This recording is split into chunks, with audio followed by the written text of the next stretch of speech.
You'll notice in your cart view there are a bunch of buttons on the right side, whether it be a product or room. They allow you to perform a range of operations. The pencil icon represents the edit tool. By clicking this, you'll have the ability to jump into either the product or room and make adjustments.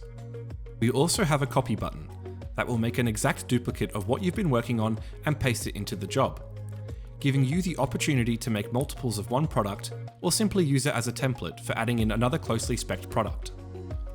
This can also be used on rooms, which is handy to make a duplicate of the products and compare prices if you were to change the material or hardware composition.